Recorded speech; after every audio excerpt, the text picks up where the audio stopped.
사돈, 우리 딸내미 결혼 날짜 잡은 거 아시죠? 저기 부탁드릴 게 있어서 말이죠. 김치 좀 담궈 주실 수 있을까요? 네? 갑자기 김치는 왜요? 그게 저희 예비 시댁에 김치를 좀 보내려고 해요. 제가 우리 사돈네 김치가 그렇게 맛있다고 자랑을 했거든요.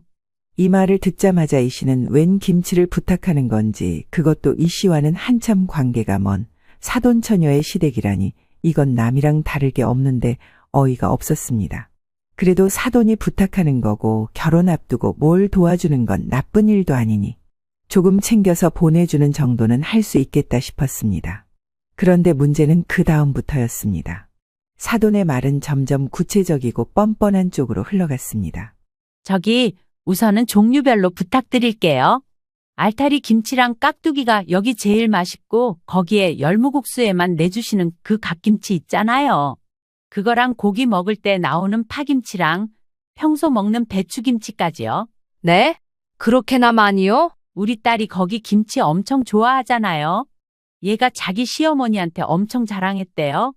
그쪽 사돈이 우리 사돈이랑 같은 고향 출신이더라고요. 그거 듣더니 너무 반가워하시는 거 있죠? 시댁 어른들한테 점수 좀 따게 종류별로 포기씩 넉넉히 부탁드릴게요. 이 씨는 말문이 막혔습니다. 종류별로 포기씩 해달라니, 이게 지금 부탁인지 주문인지 구분이 가지 않았습니다. 사돈의 말투에는 고마움도 조심스러움도 느껴지지 않았습니다. 그저 당연하다는 듯 자랑도 좀 하고 체면도 세워야 하니 김치 챙겨달라는 태도였습니다. 이 씨는 통화를 마친 뒤 얼떨떨한 마음으로 일손을 멈췄습니다. 아니, 결혼은 본인들이 하는 건데 왜 내 김치가 그 집 시댁 체면용으로 쓰여야 하는 거지? 혼잣말처럼 그렇게 중얼거리면서도 그래도 뭐 포기 한두 개 정도 담가서 보내주자 싶었습니다. 그렇게 결정을 내리려던 찰나 다음 날 벌어진 일이 이 씨를 완전히 멈춰 세웠습니다.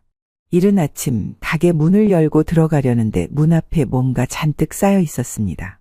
자세히 보니 전날 사돈이 말하던 김치통들이었습니다. 그것도 딸랑 한두 개가 아니라 10개는 좋게 넘는 크고 작은 김치통이 덜렁 놓여 있었습니다. 사돈은 이 씨에게 김치통 보내겠다고 말하긴 했지만 언제, 어떻게, 얼마나 되는 양인지에 대한 말은 전혀 없었고 무엇보다 김치통만 툭 던지듯 가게 앞에 내려놓고 아무 연락도 없이 사라졌다는 사실에 이 씨는 더 큰 충격을 받았습니다. 이 씨는 멍하니 그 김치통 더미를 한참 바라보다가 한숨을 내쉬었습니다. 이 사람 진짜 웃긴 사람 아니야? 김치가 하늘에서 떨어지는 줄 아나. 아무 말도 없이 그냥 김치통만 보내놓고 이걸 담아달라고 그냥 맨입으로 공짜로 만들어다 바치라는 거야? 참나? 순간 이 씨의 손끝이 떨렸습니다. 너무나 당연하다는 듯 김치를 요구하는 그 태도. 그걸 담기 위해 이 씨가 얼마나 고생해야 하는지 전혀 상상하지 못하는 사람들이라는 사실이 이 씨를 참담하게 만들었습니다. 이 씨는 그날 하루 종일 가게 안에서 김치통을 쳐다보며 생각에 잠겼습니다. 그 김치통은 단순히 음식을 담는 용기가 아니었습니다. 그건 자신을 무시하고 공짜 노동을 요구하며 이용하려는 마음이 그대로 담긴 무언의 요구서 같았습니다. 그 순간 이 씨는 결심했습니다. 이번만큼은 예전처럼 넘기지 않기로, 참지 않기로, 이번엔 확실히 아니다라는 걸 보여줘야겠다고 마음먹었습니다. 올해 65세인 이윤숙 씨는 20년 넘게 산등성이 아래서 한정식집을 운영해오고 있었습니다. 젊은 시절 남편과 사별하고 외동딸 하나를 오롯이 키워 시집까지 보냈습니다.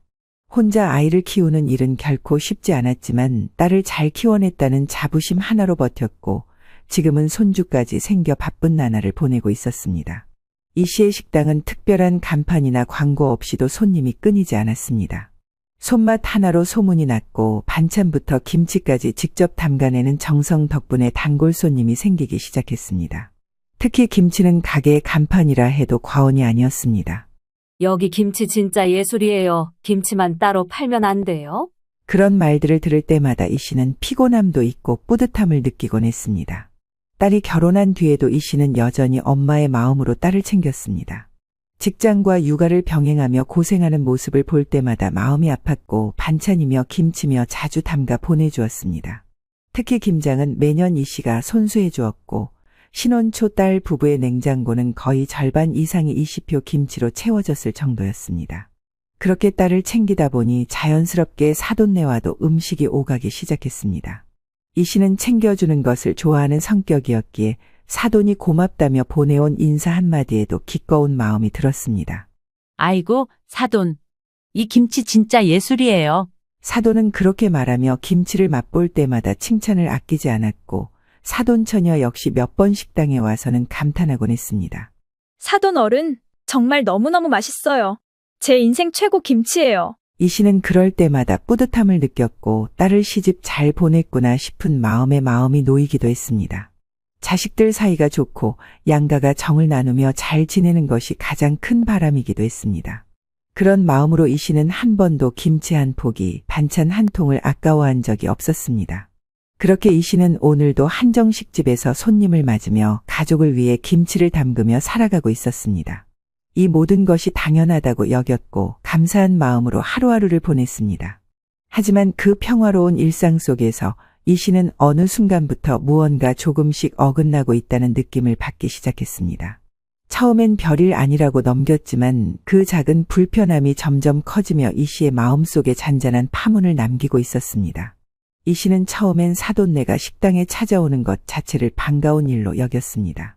김치가 맛있다고 사돈이 웃으며 말할 때는 진심으로 고마워하는 줄 알았습니다.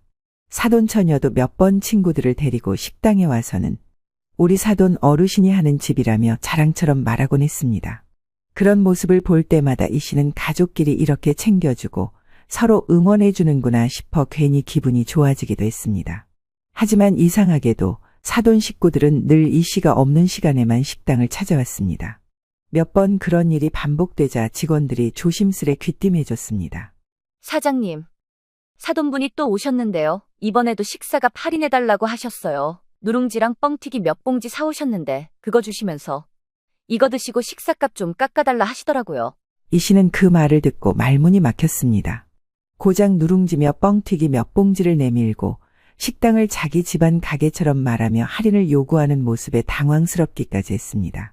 한두 번이면 이해할 수 있었지만 매번 같은 시기라 점점 마음이 불편해졌습니다. 게다가 사돈 처녀는 친구들 앞에서 우리 집에서 하는 식당이라고까지 말하며 생색을 냈다는 직원의 말에선 어이없음이 밀려왔습니다. 이 씨는 가족이라 생각해 그냥 넘겼던 행동들이 이용당하고 있다는 생각으로 바뀌기 시작했습니다. 겉으론 웃으며 고맙다 해놓고 뒤로는 당연하다는 듯 혜택만 챙겨가는 모습이 썩 유쾌하지 않았습니다. 그 무렵부터 이 씨는 사돈네가 식당에 올 때마다 괜히 긴장이 되기 시작했습니다. 이번엔 또 뭘 들고 와서 식사값을 빼려나. 이런 걱정이 먼저 앞섰습니다. 그리고 이 씨는 어느 날부터인가 사돈의 태도가 조금씩 달라졌다는 걸 느꼈습니다. 처음엔 단순한 호기심이라 여겼던 질문들이 점점 깊어졌고 식당 운영 방식, 메뉴 가격, 하루 매출, 인건비, 원가율 같은 것들까지 꼬치꼬치 캐묻기 시작했습니다. 사돈은 대놓고 말했습니다. 이 집처럼 저도 우리 아들 딸 하나씩 분점 내주면 참 든든하겠어요. 하루에 이 정도 손님이면 수익도 꽤 될 거 아니에요? 이 씨는 처음엔 웃으며 넘겼지만 속으로는 찝찝한 기분이 들었습니다. 말은 그렇게 해도 이 씨는 분점 낼 계획이 없었습니다. 직원 관리며 품질 유지며 생각할 게 많고 무엇보다 음식이라는 건 그만한 책임을 감당할 사람만 해야 한다는 게 이 씨의 철학이었습니다. 게다가 사돈의 말투에서는 은근히 기대는 뉘앙스가 묻어 있었습니다. 사돈은 나한테 뭐 하나 얻어가려고 하는구나. 그 느낌이 이 씨를 더 조심스럽게 만들었습니다. 사돈집 형편도 그리 넉넉해 보이진 않았습니다. 이 씨는 오래도록 사람 상대하는 일을 해오며 얼굴만 봐도 속을 읽는 데 익숙했습니다. 그런데 그런 기운이 요즘 사돈에게서 강하게 느껴졌습니다. 마침 그 무렵 사위 직장도 불안하다는 이야기를 들었습니다. 결국 사위는 회사를 그만두고 당분간 쉬면서 창업을 알아보는 중이라고 했습니다. 그 이야기를 딸에게 들었을 때 이 씨는 뭔가 예감이 스쳤습니다. 왠지 우리 가게와 사위의 창업을 연결시키지 않을까 싶었던 겁니다. 그리고 그 걱정은 곧 현실이 됐습니다. 사돈은 이 씨에게 돌려 말하지도 않았습니다. 우리 아들이 이번 기회에 음식점을 해보면 좋겠어요. 경험도 쌓이고 나중에 우리 딸도 같이 하면 좋잖아요. 가게 분점처럼 하나 내주는 것도 방법 아닐까요? 이 씨는 순간 말문이 막혔습니다. 분명히 전에 가게 이야기 나왔을 때 그럴 생각 없다고 못을 박았는데 이제는 아예 노골적으로 들이밀고 있다는 생각이 들었습니다. 결국 이 씨는 직접 사위를 불러 조용히 이야기를 나눴습니다. 있잖아, 자네. 사돈끼리는 서로 아주 좋은 거리를 유지해야 해. 이 일에 대해서는 내가 직접 사돈께 말씀드리고 싶지만 괜히 서로 불편해질까봐 자네한테 말하는 거야. 자네 길은 자네가 알아서 찾아야지. 사위는 민망한 듯 고개를 끄덕이며 알겠다고 했고 이 씨도 더 이상 말은 하지 않았습니다. 하지만 시간이 흐르면서 사위는 그다지 움직이지 않았습니다. 취직도 하지 않고 쉬는 날이 계속 길어졌습니다. 아직 어린 손주를 봐야 하는 딸이 아이를 어린이집에 일찍 맡기고 결국 이 씨의 가게로 나와 일을 도와주기 시작했습니다. 이 씨는 그런 딸이 안쓰러우면서도 결국 우리 딸만 고생한다는 속상한 마음이 들었습니다. 사돈네가 기대려 했던 방향이 아니더라도 결국 책임은 또 우리 식구 쪽으로 기울게 된 셈이었습니다. 그러고 이 일을 잊어갈 때쯤 이 씨는 어느 날 사돈에게서 또다시 난감한 부탁을 받았습니다. 사돈은 별일 아니라는 듯 웃으며 이번엔 사돈처녀 이야기를 꺼냈습니다. 사돈, 사실 우리 딸내미가 결혼 앞두고 시간이 좀 남거든요. 이럴 때 일이라도 배워야 하지 않겠어요? 나중에 결혼하고도 조금씩 할 수 있는 일이 있으면 좋잖아요. 가게에서 반나절만이라도 일 좀 배우게 해주세요. 이 씨는 그 말을 듣고 순간 어이가 없어 속으로 깊은 한숨을 내쉬었습니다. 이미 이전에 사위 쪽으로 식당 얘기를 꺼낼 때 단호하게 거절한 적이 있었고 분점이니 뭐니 하는 이야기를 하면서 가게에 슬쩍 발을 들이려는 속셈이 눈에 뻔히 보였던 터라 이 씨는 그 자리에서 곧장 선을 그었습니다. 하지만 사돈은 이번에도 아주 자연스럽게 들이댔습니다. 이 씨는 속으로 이 사람 정말 눈치가 없단 생각이 들었습니다. 그렇다고 또 거절하자니 괜히 감정만 상할 것 같아 마음이 복잡해졌습니다. 사돈처녀가 특별히 일에 소질이 있어 보이지도 않았고 이미 가게는 잘 돌아가고 있어서 굳이 새 사람을 들일 이유도 없었습니다. 그래도 이 씨는 사돈끼리 마찰 생기는 건 피하고 싶었습니다. 딸 부부 사정도 그다지 여유롭지 않은 상황이라 괜한 불편함을 딸에게까지 넘기고 싶지 않았습니다. 결국 이 씨는 긴 고민 끝에 딱 6개월만 배운다는 명목으로 한시적으로 받아주기로 결심했습니다. 사돈 길게는 어렵고 딱 6개월만이에요. 그 안에 필요한 거 배우시면 좋겠네요. 이 씨는 그렇게 선을 분명히 하며 사돈처녀를 받아들였습니다. 하지만 이 씨의 마음은 여전히 개운치 않았습니다. 이 씨는 사돈처녀를 마지못해 받아들였지만 마음속으로는 걱정이 컸습니다. 그래도 사람이 성실하기만 하면 괜찮겠지 하고 기대했던 마음은 불과 며칠 만에 철저히 무너졌습니다. 사돈처녀는 처음부터 일에 대한 기본 태도조차 갖추지 않고 들어왔습니다. 출근 시간도 정확하지 않았고 가게에 도착해서도 직원들에게 인사 한마디 없이 휴대폰부터 만지는 모습이 이 씨 눈에 들어왔습니다. 처음이라 그럴 수도 있지 하며 애써 넘기려 했지만 며칠 뒤부터는 주방 직원들을 무시하거나 명령하듯 말하는 태도가 눈에 띄게 나타났습니다. 이건 이렇게 하면 되잖아요? 그렇게 오래 걸려요? 저라면 벌써 끝났겠어요. 그게 반찬은 늘 이렇게 준비해서 내가 써요. 전 잘 모르겠어요. 이렇게 미리 세팅하는 것도 일인데. 그러면서 손님들 앞에서도 큰 소리로 얘기하며 분위기를 흐리고 주방에서는 직원들과 어울리려는 노력도 하지 않았습니다. 가르쳐주면 피곤한 얼굴, 쉬는 시간엔 제일 먼저 의자에 앉아 폰을 만지는 모습에 이 씨는 점점 인내심이 바닥나기 시작했습니다. 심지어 손님 앞에서 말실수를 하기도 했습니다. 동치미 같은 건 사이다 넣으면 맛있더라고요. 네? 그럼 이 집도 사이다를 넣는 거예요? 그런가? 저도 잘 모르겠어요. 아마 안 넣을걸요? 오롯이 동치미만의 깨끗한 국물을 내기 위해 열심히 맛을 만들고 골고루 신경 쓰는 이 씨에게 있어 이건 꽤나 신경 쓰이는 발언이었습니다. 뭘 안다고 저런 얘기를 하는 건지 기껏 서빙만 하고 있으면서 말도 안 되는 소리였으나 손님 앞이라 꼭 참아야 했습니다. 이 씨는 이래선 도저히 안 되겠다는 생각이 들었습니다. 여기저기 불편한 눈치가 보였고 그동안 함께 일해온 직원들에게도 미안한 마음이 커져갔습니다.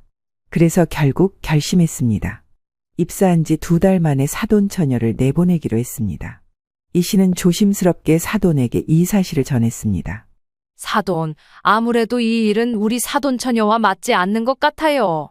우리 직원들하고도 잘 안 맞고, 현장 일이라는 게 생각보다 훨씬 고되고 복잡하거든요. 더 오래 두면 오히려 서로 힘들 것 같아서요. 그러자 사돈은 살짝 서운한 기색을 보이며 말했습니다. 어머, 그래도 좀 더 써보시지 그랬어요. 그래도 애는 착해요. 아직 어리기도 하고 익숙해지면 잘할 애예요. 이 씨는 그 말을 듣고 할 말을 잃었습니다. 그 엄마의 그 딸이라는 생각이 절로 들었습니다. 나이가 30을 넘겼는데 뭐가 어리단 건지, 게다가 태도가 문제인 것을 그저 부모 눈에 착하다는 말 한마디로 덮으려는 사돈의 반응이 이 씨를 더 답답하게 만들었습니다. 결국 사돈 처녀는 가게에서 잘린 뒤로 삐진 듯 다시 얼굴을 보이지 않았습니다. 연락도 끊겼고 식당에도 오지 않았습니다. 이 씨는 어색해진 사돈 내 분위기를 느끼면서도 오히려 잘된 일이다 싶었습니다. 괜히 더 오래 두었으면 더 큰 탈이 났을 거라고 생각했습니다. 이 일로 인해 서로 왕래도 끊기다시피 했고 예전처럼 사돈이 가게에 들르는 일도 완전히 사라졌습니다. 이 씨는 그걸 불편하다거나 섭섭하다고 여기지 않았습니다. 오히려 마음이 편했습니다. 사돈 처녀를 받아들였던 그 2달간은 마음이 불편한 날이 더 많았기 때문이었습니다. 그 일 이후로 식당도 다시 안정적인 분위기를 되찾았고 직원들도 한결 부드럽게 일하는 분위기가 되었습니다. 그러던 어느 날 딸에게서 소식을 하나 들었습니다. 사돈 처녀가 결혼 날짜를 잡았다는 이야기였습니다. 엄마, 아가씨가 이제 결혼한대. 드디어 날짜 잡았다고 연락 왔더라고. 이 씨는 고개를 끄덕이며 대답했습니다. 그래? 뭐, 어쨌든 축하할 일은 축하할 일이지. 딱히 정이 가는 사람도 아니고 예전처럼 챙겨줄 마음도 없었지만 그래도 결혼은 인생의 큰일이니 축하는 해야 한다고 생각했습니다. 그렇게 잊고 있던 어느 날 한참 장사 준비로 분주한 시간에 사돈에게서 전화가 걸려왔습니다. 오랜만에 연락이어서 무슨 일인가 싶어 전화를 받았더니 사돈은 인사도 짧게 하고는 바로 본론부터 꺼냈습니다. 사돈, 우리 딸내미 결혼 날짜 잡은 거 아시죠? 저기, 그런데 말이에요. 김치 좀 담궈 주실 수 있을까요? 네? 갑자기 김치는 왜요? 그게 저희 예비 시댁에 김치를 좀 보내려고 해요. 제가 우리 사돈네 김치가 그렇게 맛있다고 자랑을 했거든요. 이 말을 듣자마자 이 씨는 웬 김치를 부탁하는 건지, 그것도 이 씨와는 한참 관계가 먼 사돈 처녀의 시댁이라니 이건 남이랑 다를 게 없는데 어이가 없었습니다. 그래도 사돈이 부탁하는 거고 결혼 앞두고 뭘 도와주는 건 나쁜 일도 아니니 조금 챙겨서 보내주는 정도는 할 수 있겠다 싶었습니다. 그런데 문제는 그 다음부터였습니다. 사돈의 말은 점점 구체적이고 뻔뻔한 쪽으로 흘러갔습니다. 저기, 우선은 종류별로 부탁드릴게요. 알타리 김치랑 깍두기가 여기 제일 맛있고 거기에 열무국수에만 내주시는 그 갓김치 있잖아요. 그거랑 고기 먹을 때 나오는 파김치랑 평소 먹는 배추김치까지요. 네? 그렇게나 많이요? 우리 딸이 거기 김치 엄청 좋아하잖아요. 얘가 자기 시어머니한테 엄청 자랑했대요. 그쪽 사돈이 우리 사돈이랑 같은 고향 출신이더라고요. 그거 듣더니 너무 반가워하시는 거 있죠? 시댁 어른들한테 점수 좀 따게 종류별로 포기씩 넉넉히 부탁드릴게요. 이 씨는 말문이 막혔습니다. 종류별로 포기씩 해달라니 이게 지금 부탁인지 주문인지 구분이 가지 않았습니다. 사돈의 말투에는 고마움도 조심스러움도 느껴지지 않았습니다. 그저 당연하다는 듯 자랑도 좀 하고 체면도 세워야 하니 김치 챙겨달라는 태도였습니다. 이 씨는 통화를 마친 뒤 얼떨떨한 마음으로 일손을 멈췄습니다. 아니, 결혼은 본인들이 하는 건데 왜 내 김치가 그 집 시댁 체면용으로 쓰여야 하는 거지? 혼잣말처럼 그렇게 중얼거리면서도 그래도 뭐 포기 한두 개 정도 담가서 보내주자 싶었습니다. 그렇게 결정을 내리려던 찰나 다음 날 벌어진 일이 이 씨를 완전히 멈춰 세웠습니다. 이른 아침 가게 문을 열고 들어가려는데 문 앞에 뭔가 잔뜩 쌓여 있었습니다. 자세히 보니 전날 사돈이 말하던 김치통들이었습니다. 그것도 딸랑 한두 개가 아니라 10개는 좋기 넘는 크고 작은 김치통이 덜렁 놓여 있었습니다.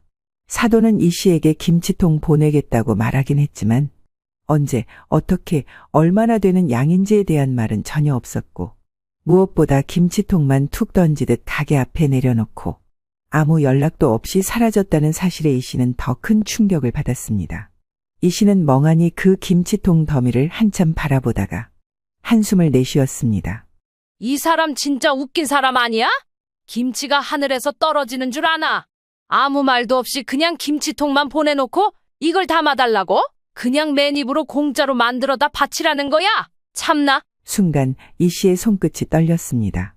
너무나 당연하다는 듯 김치를 요구하는 그 태도. 그걸 담기 위해 이 씨가 얼마나 고생해야 하는지 전혀 상상하지 못하는 사람들이라는 사실이 이 씨를 참담하게 만들었습니다. 이 씨는 그날 하루 종일 가게 안에서 김치통을 쳐다보며 생각에 잠겼습니다. 그 김치통은 단순히 음식을 담는 용기가 아니었습니다. 그건 자신을 무시하고 공짜 노동을 요구하며 이용하려는 마음이 그대로 담긴 무언의 요구서 같았습니다. 그 순간 이 씨는 결심했습니다. 이번만큼은 예전처럼 넘기지 않기로, 참지 않기로, 이번엔 확실히 아니다라는 걸 보여줘야겠다고 마음먹었습니다. 이 씨는 가게 앞에 덜렁 놓인 김치통을 바라보다 결국 딸에게 전화를 걸었습니다. 얘, 너 혹시 네 시어머니가 김치 얘기한 거 알고 있었니? 세상에 김치통을 10몇 개나 보냈더라. 뭐야? 엄마한테 보냈다고. 이 씨가 그렇다고 하자 딸은 한숨을 푹 쉬며 말했습니다. 엄마, 나 진짜 어이없어서 말도 못했어. 그 얘기 하려고 했는데 엄마한텐 차마 못했거든. 그러면서 딸은 울컥한 목소리로 이야기를 꺼냈습니다. 엄마, 어머니가 아가씨 결혼하는데 예단에 보태라면서 우리더러 500만 원만 준비하래. 지금 남편도 아직 일자리 마땅한데 못 잡고 있고 나 엄마 가게 나가서 한 달에 200 받는 게 전부잖아. 아니 이게 무슨 말이래? 500만 원. 그니까 도대체 무슨 생각으로 그런 말을 하시는지 모르겠어. 엄마도 알잖아. 우리가 지금 얼마나 빠듯한지. 이 씨는 그 말을 듣는 순간 화가 머리끝까지 치밀어 올랐습니다. 그런 부탁도 부탁이지만 사돈이 그런 상황을 뻔히 알면서도 500만 원을 요구했다는 게 도무지 이해되지 않았습니다. 딸은 이어서 말했습니다. 그래서 내가 안 된다고 했어. 형편상 어렵다고 솔직하게 얘기했더니 너는 왜 신우이한테 관심을 안 가지냐고 뭐라고 하더라니까? 그 뒤로 엄청 불쾌해하시더니 이제 불똥이 엄마한테로 튄 거야. 야, 진짜 내가 말 안 하고 참으려고 했는데 사돈 아주 웃기는 사람이네. 가족처럼 지내자고 했더니 지들은 손에 하나도 안 보고 우리만 부려먹으려 들잖아. 아니 지 딸 시집 보내지 내 딸 시집 보내냐. 누구더러 김치를 담그고 누구더러 예단비를 내라는 거야. 이 씨는 마음속에 쌓였던 분노가 차오르자 김치통 앞에 다시 서서 하나하나 통을 열지도 않고 메모지를 꺼내 들었습니다. 이 씨는 계산기와 메모지를 꺼내 김치에 들어갈 재료비와 노동비를 정리했습니다. 배추 포기를 세고 고춧가루와 온갖 양념들의 무게, 쪽파와 마늘 생강, 젓갈, 기타 양념들이며 평소 가게 이모들과 김치를 담글 때 드는 시간과 챙겨주는 노동비, 김치 포장해서 파는 시중 가격까지 모두 계산해 보았습니다. 그렇게 해서 나온 금액은 대략 50만 원 정도였습니다. 이 씨는 이 내역을 깔끔하게 종이에 정리해서 김치통 위에 붙였습니다. 마치 영수증처럼 통마다 종이를 하나씩 부착하며 무언의 메시지를 남겼습니다. 이 씨는 사돈에게 전화를 걸어 차분히 말했습니다. 김치통 지금 가게 앞에 있습니다. 가져가세요. 사돈은 전화를 받자마자 대수롭지 않게 웃으며 말했습니다. 아, 김치 다 준비되셨나 봐요? 네, 와서 가져가세요. 그리고 1시간쯤 지나 사돈은 본인 아들에게 연락을 했는지 트럭까지 불러 함께 가게로 왔습니다. 하지만 그들을 기다리고 있던 것은 식당 앞에 있는 비어있는 하얀 김치통들이었습니다. 그리고 포스트잇이 하나씩 붙어 있었습니다.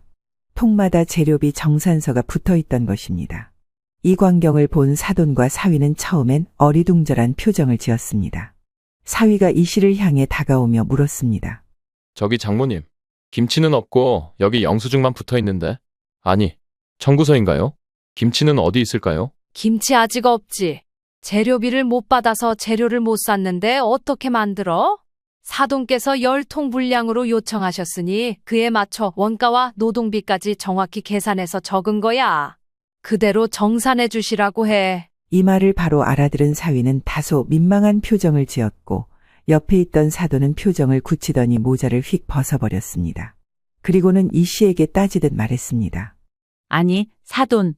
그니까 저보고 돈을 따박따박 붙여서 내라는 얘기예요? 그럴 거면 내가 왜 사돈한테 부탁하겠어요? 딴 데 가서 사 먹지. 그럼 사돈은 돈도 안 내고 꽁으로 가져가려고 하셨던 거예요. 그게 우리 사돈 음식 솜씨 워낙 좋으니까 내가 자랑하고 싶어서. 아니, 사돈 처녀 결혼한다는데 그 정도는 애교스럽게 보기 좋게 선물해 줄 수 있잖아요. 내가 뭐 대단한 걸 바랬나? 그깟 김치 좀 얻겠다는데. 그깟 김치요? 그깟 김치 갖고 사돈 처녀 잘 보이는 일을 사돈이 직접 하시면 되지. 왜 공짜로 사람을 부려먹으려고 하세요? 뭐라고요? 이제 이 씨는 웃음조차 나오지 않았습니다. 참을 만큼 참았다는 생각에 단호한 어조로 말했습니다. 사돈, 저는 땅 파서 장사하는 사람 아닙니다. 이거 다 돈이에요. 배추, 고춧가루, 마늘, 생강, 젓갈, 심지어 제 손목 아픈 노동까지. 저 혼자 하는 거 아니고 식당 이모들도 동원해야 하고요. 와봐서 아시잖아요.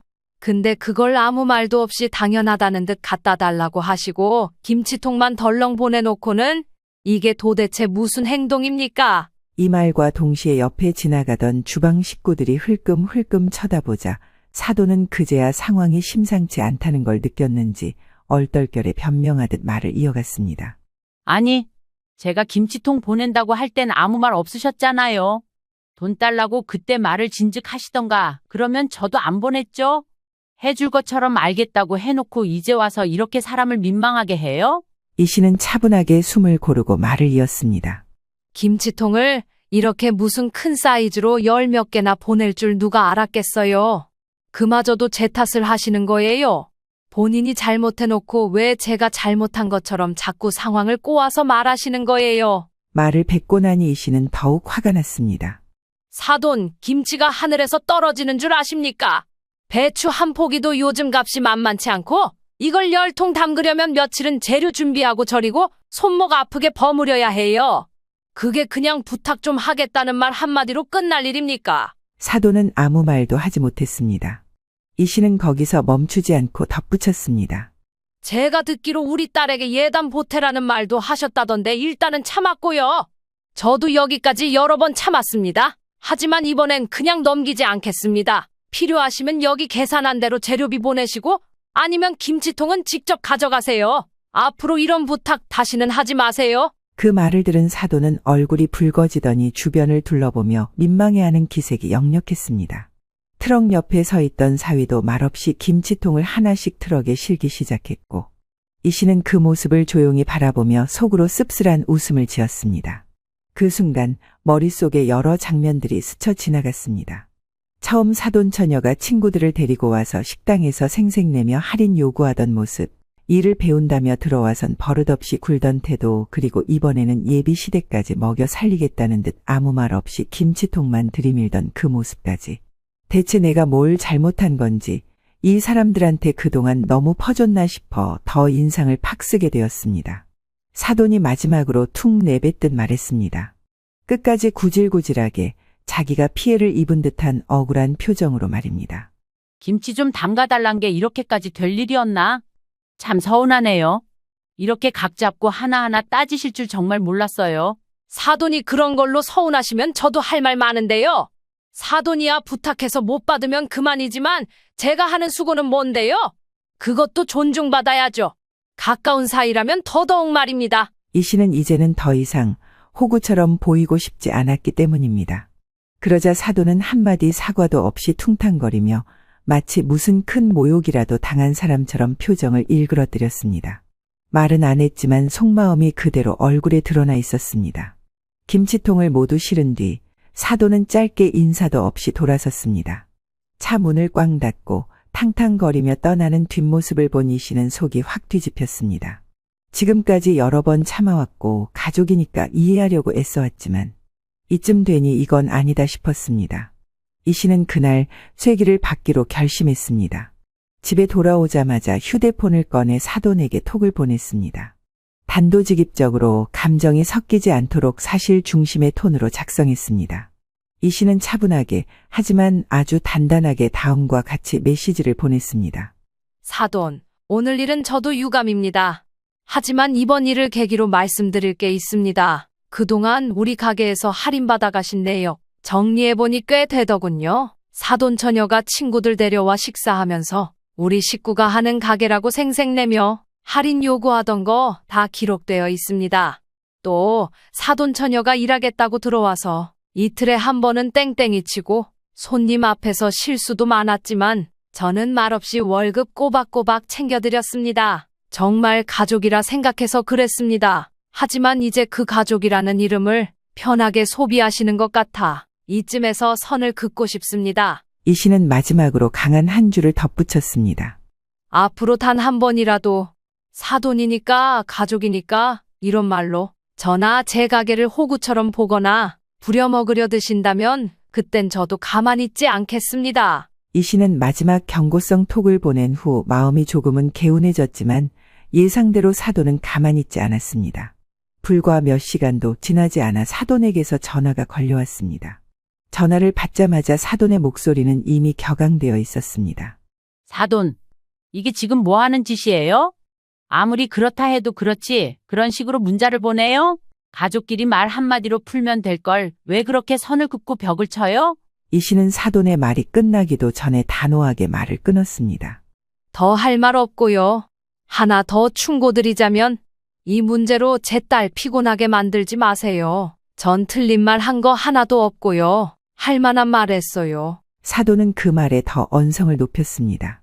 아니 사돈이야말로 우리를 뭘로 보는 거예요 진짜? 누가 뭐래요? 이 씨는 더는 돌려 말하지 않기로 마음먹었습니다. 사돈, 제가 몇 번을 참았습니다. 그동안 우리 딸의 시댁이시니 그거 생각해서 저도 얼마나 조심조심했는지 아세요? 근데 사돈은 전혀 조심성이 없으시네요. 시댁이라고 갑질하시는 겁니까? 이런 식이면 저도 안 참겠습니다. 우리 딸한테 피해가게 만들면 그땐 진짜 선 넘으신 겁니다. 이 씨의 목소리에는 한치의 흔들림도 없었습니다. 사돈도 사돈 처녀 귀하듯이 제 딸도 귀한 딸이에요. 곧 결혼한다는 사돈 처녀도 그쪽 시댁의 사돈 같은 시어머니 만나서 대접받으면 좋으시겠어요? 어머, 진짜 못하는 소리가 없으시네. 지금 저랑 뭐 하자는 거예요? 제 딸이요. 저한테 아주 귀한 애라고요. 내 딸 무시하거나 불편하게 만드는 사람하고는 사돈이고 뭐고 연끈을 가고 돼 있어요. 그리고 이어 말했습니다. 그리고 박서방 있잖아요. 안 그래도 직장도 시원찮아서 지금 우리 딸이 내 가게에서 일하는 걸로 어찌어찌 살림 꾸려가고 있는 거잖아요. 그거 알면 주제를 좀 알아야 하는 거 아닙니까? 누가 누구한테 도움을 받고 있는 건지 이젠 좀 분간하세요, 제발. 그 말을 들은 사돈은 처음으로 조용해졌습니다. 말끝을 흐리며 무언가 대답을 하려 했지만 이 씨는 일부러 말을 자르지 않았습니다. 솔직히 마땅한 생활비도 못 벌어오는 본인 아들을 생각하면 입을 닫는 게 맞습니다. 그런 것도 자존심 상할까봐 얘기 안 꺼내고 넘어가줬더니 정말 하다하다 도를 넘어선 것입니다. 그렇게 사돈의 침묵이 길어질수록 그동안 이 씨가 속으로 참아온 시간들이 하나씩 풀려나가는 기분이었습니다. 이 씨는 마지막으로 차분하게 정리했습니다. 앞으로 부탁하실 일이 있으면 정중하게 하시고 무리한 요구는 하지 마세요. 더 이상 우리 딸이나 저를 사돈이라는 이름으로 이용하려 들지 마시고요. 그 말을 끝으로 이 씨는 전화를 끊었습니다. 그날 이후 사돈은 더는 연락을 하지 않았습니다. 이 씨는 그 조용함이 오히려 속이 시원했습니다. 이 씨는 처음엔 사돈을 진심으로 가족이라 여겼습니다. 음식 한 번 보낼 때에도 마음을 담아 사돈 식구들이 김치가 맛있다고 하면 더 넉넉히 담아 보냈습니다. 장사하는 사람이긴 했지만 가족한텐 계산기 안 두드리고 싶은 게 사람 마음이라 생각했습니다. 딸도 시집살이를 할 텐데 어머니가 사돈한테 잘하면 딸이 조금은 편하지 않을까 싶기도 했습니다. 그러다 자잘한 일들이 쌓이다가 김치 사건까지 벌어졌고 이 씨는 깨달았습니다. 사람은 선을 정해줘야 해. 안 그럼 분수를 몰라. 가만히 있으면 계속 요구하고 계속 기대고 결국은 이 씨의 선의를 멋대로 갈취하려고 드는 사람들이란 거려. 그 일을 계기로 이 씨는 마침표를 찍었습니다. 다행히 가게는 여전히 바쁘고 잘 돌아갔고 김치가 맛있다고 찾아오는 손님들도 늘었습니다. 이 씨는 여전히 김치를 담갔지만 이젠 줄 사람에게만 정성껏 챙겨주기로 했습니다. 과거처럼 챙겨주는 재미에 흥이 나 담갔던 때와는 달랐습니다. 김치가 아니라 사람에 따라 정성과 시간을 담그기로 한 것입니다. 그 와중에 사돈 처녀는 결혼을 준비하던 중 계속 문제가 생겼다고 합니다. 예비 시댁 쪽에서도 그 뻣뻣한 태도와 말만 번지르르한데 준비 안 된 현실에 점점 실망했던 것 같습니다. 날짜를 한 번 잡았지만 미뤄졌고 또 한 번 잡았다가 취소됐다고 딸을 통해 들었습니다. 결혼도 근성이 있어야 하는데 그 근성도 없나 보네. 나는 이런 얘기 들으면 그냥 흘려듣기만 해. 나랑 상관없는 얘기인 척 조금이라도 관심 가지면 어머니가 어떻게든 일거리를 만들거든. 이 씨는 차라리 이런 대응이 낫겠다 싶어 고개를 끄덕였습니다. 그리고 박서방은 그나마 겨우 직장을 구했다고 했습니다. 하지만 한동안 무직이었던 기간이 길었던 만큼 자신감도 많이 꺾였고 지금도 겨우 버티는 수준이라 딸이 일로 많이 메워주는 실정이었습니다. 이 씨의 가게에서 일하며 월급을 받아 생활비를 충당하고 있었고 딸은 사위 대신 식당 일에 더욱 집중하게 됐습니다. 그 와중에 사돈은 김치가 끊기자 다시 아들을 통해 말을 돌리려 했습니다. 박서방이 슬쩍 이 씨에게 운을 띄웠던 것입니다. 장모님, 이거 김치 조금 가져가도 될까요? 왜? 자네 어머니 갖다 드리게? 그게 아니라 어머니가 좋아하시긴 하셨는데. 아닙니다. 저희 먹으려고요. 이 씨는 예전 같으면 모시기는 척도 한 움큼 싸줬을지도 모르지만 이번에 호되게 당한 기억이 남아있었기에 호구 노릇을 하기 싫었습니다. 딸 역시 확고했습니다. 엄마, 나 시댁이랑은 연락 안 해. 남편하고도 말 다 끝냈어. 그 말에 이 씨는 고개를 끄덕이며 말했습니다. 잘했다. 인연도 끊을 땐 끊어야지. 이 씨는 더 이상 과거처럼 가족이라 무작정 품어주지 않았습니다. 그저 내 사람, 나를 존중하는 사람에게만 마음을 쓸 뿐이었습니다. 그런 결심을 하자 마음이 오히려 더 편해졌고 가게도 가정도 더 단단해졌습니다.